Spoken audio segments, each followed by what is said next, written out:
Welcome back to the channel. We've been talking about how a lot of long-standing characters within comic books have been just fundamentally changed and altered. One big example, obviously, is this week's Tim Drake. They've essentially aged the character down because he's now LGBTQ, and they fundamentally altered the way that they present the character in comic books. And just a couple weeks ago, Doc and I were talking about how they fundamentally altered the way that they're presenting Star Fox. I guess now that Harry Styles has played the character in the MCU, he just has to be a little bit different. Got to be a little bit more metrosexual. That's the way that Pat Zurcher would describe it. The Mercurial comic book artist used to be probably the best follow on comic book Twitter. He was a lot of fun. He was always illustrating stuff. And then one day he just got mad. But apparently he's gotten himself in some hot water talking about masculinity in comic books. We're not the only ones noticing this. Actually, a lot of comic book artists are noticing this. I remember like last year, I think his name is Nicholas Draper Ivy, one or the other. He's the artist for Static at DC Comics, I believe. And the writer is Vita Ayala. And he was out there complaining. He's like, I am so sick and tired of illustrating people talking at a dinner table. Remember Vita Ayala came out and like publicly apologized to him and stuff like that? Because artists don't want to draw stuff that isn't fun and inspiring. So what exactly did Pat Zurcher say that get him in trouble with Heather Antos, Mark Brooks, Steve Orlando, and some other people like that? A lot of superheroes are very metrosexual lately. Groomed, hipster-haired, sexually ambiguous. A lot of overlap between costumes and gay bi culture. Working with 6 redesigns of known characters and, well, all the males are very pretty. The women are strong. Not sure that makes story sense with 3 of them. It reminds me of when they revamped Tony Stark as Teen Tony, except they're not teenagers. Not a trend I love. I think it's partially a manga influence. Not sure making heroes look younger, hipper than their age will attract young readers. Kirby's Captain America looked 34. It didn't scare kids away. Some of it is art style, drawing that looks like they're from fashion magazines. Heroes with less muscle tone, male model thin, strong interest in their hair and clothes. What Pat Zurcher is talking about there is something I think most of us have observed in comic books, the way they're taking masculinity away from heroes we've had in comic books for upwards of 80 years now. Not just the way they look, kind of removing muscle tone, making them brighter, changing the way their costumes look, but it's the way they act too. It's very noticeable. And I'm sure Patrick Zurcher, somebody that's worked in comic books for a very long time, it's an undeniable trend that he just has to spot because he's the one illustrating this. But of course, that's not what people heard. That's not what he's in trouble for. This apparently was taken as a blatant attack on LGBT culture, and people were like, what are you talking about? The characters are better now. But Pat Zurcher, to his credit, disagrees. No, it doesn't particularly make sense. Heroes are very physical. They punch stuff, more or less diametrically the opposite of queer culture. I wonder about sales. Queer culture books don't rank so high in sales. Think it's an attempt at pleasing everyone, which no one can do. I was looking at a queer horror anthology a couple weeks ago. It ranked in sales number 53 amongst horror anthologies. It'll be interesting how much crossover will succeed. All this stuff I just tweeted, they are creators who are literally afraid to say it. Masculinity is out of fashion. That's not a false observation. We live in weird times. Masculinity is out of fashion, yet the alternative hasn't proven to be a sales driver in superhero comics.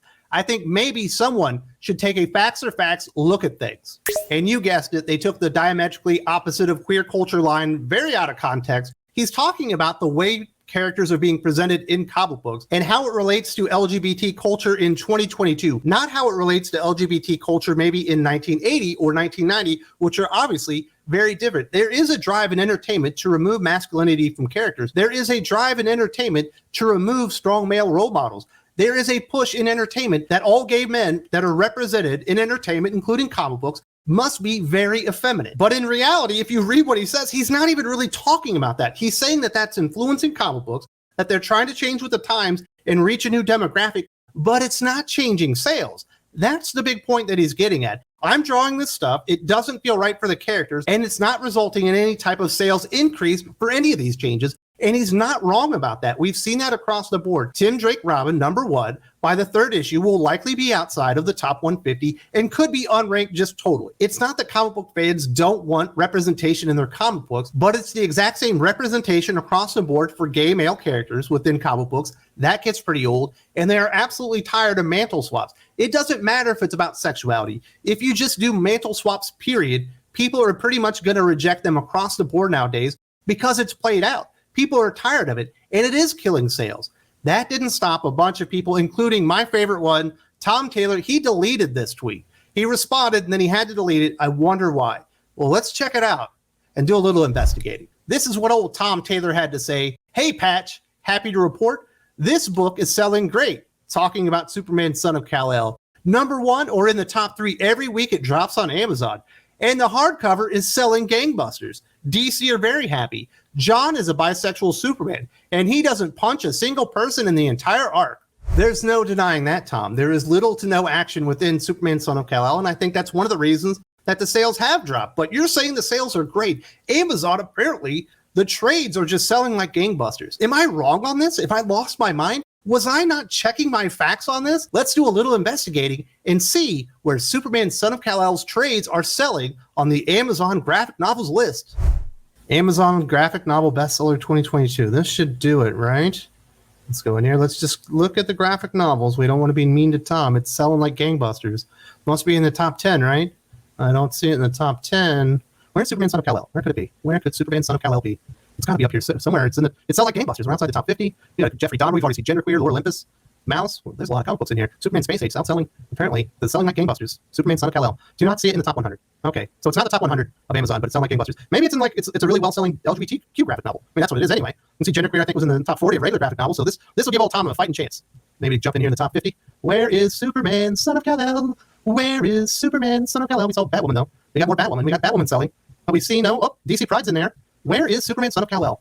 Selling like gangbusters on Amazon. At least that's what Tom Taylor likes to tell us. Oh, now I get why he deleted that tweet, because he was full of shit. Tom Taylor, we've already exposed your sales for Superman, Son of Kal-El as not being all that good. So congratulations. You deleted the tweet, but you already made a fool of yourself before then. I will give Tom Taylor a little bit of credit here. At least he actually talked about what Pat Zurcher was talking about there. What did other people have to say to old Pat Zurcher where they didn't even address what he was talking about? Of course, we've got Joe Glass. So you think queer people don't fight, so we all just get where we are with our rights through hugs and rainbows?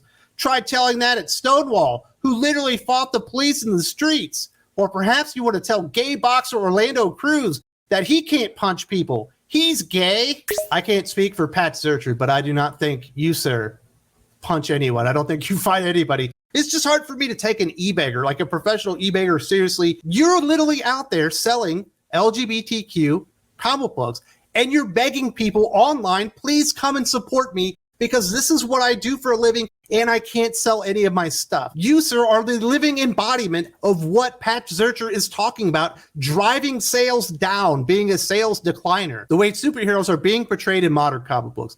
Somebody else that chimed in, Steve Orlando. Punching is the opposite of queer culture. Patrick, you've got a right to whatever opinion you like, but we've had to fight for every right we've gained, often physically, not to mention to defend ourselves. Maybe I'm reading you wrong. I will give Steve Orlando this. He's got a little bit of dignity about him. He's saying, hey, maybe this is a misunderstanding, but this is my feelings on this. But quite frankly, this isn't the 80s and the 90s. Do I think there are no bad people out there that go out there and bully people because they're LGBT? I absolutely do think they are. But I don't agree that a lot of the gains that have been made for LGBT peoples over the last 10 to 20 years have been done at the end of a fist. That's just not the way it worked. People change, society change, culture change. It's more accepting now. It sucks that it wasn't always this way, but that's the way it is now. And he's talking about the here and now. Now, as to whether Steve Orlando would ever fight somebody, it's quite obvious that the man does go to the gym. He's got some pretty big biceps on him. I wouldn't be surprised if he was trained in some type of fighting or whatnot. So perhaps Steve Orlando has done a little bit more fighting than Joe What's-His-Name. Now, I have saved the best for last because you knew Heather Antos and Mark Brooks were definitely going to have to jump in on this. This stuff is absolutely hilarious. Heather Antos, punching is the opposite of queer culture. Meanwhile, the literal gay rights movement started with Stonewall riots, but okay. That's over 50 years now. Go to a Pride Parade and tell me what culture you see. You know what I'm saying?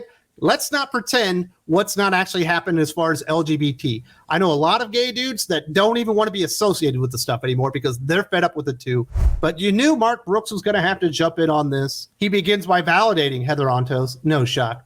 I agree. Patch is wrong on this one, but from what I can tell, he's an ally. I hate seeing an ally crucified rather than having an actual conversation. It feels counterproductive to me. Leaves a bad taste. Please actually talk to him. You know Heather wasn't going to have any of that. I tried, Mark. He blocked every person who tried to have a conversation with him. many of them prominent LGBT in the industry. He's made his stance clear. I gotcha. Oh, well, excited to see you next week. It's disappointing, but it is what it is. I hope one day he can grow. I don't know, man. I just have a feeling that Heather Antos and Martin Brooks might not have Pat Zurcher's best interest in mind. Does this make me like Pat Zurcher more? Well, it makes me agree with him, but no. Pat Zurcher is far too temperamental for me to go out there and support somebody like that. But hey, even a broken clock is right once a day. So I guess he got this one right. And all the right people are condemning him. That's why I know what he said was absolutely correct. We've been talking about this here on the channel. In fact, I did a whole video talking about how Pride Month was like destroying characters. They're destroying characters left and right. If you want more information on what Patrick Zurcher was talking about, definitely check this video out. I made this one especially for you talking about this subject. If you do not see it here, there's also a link in the video description.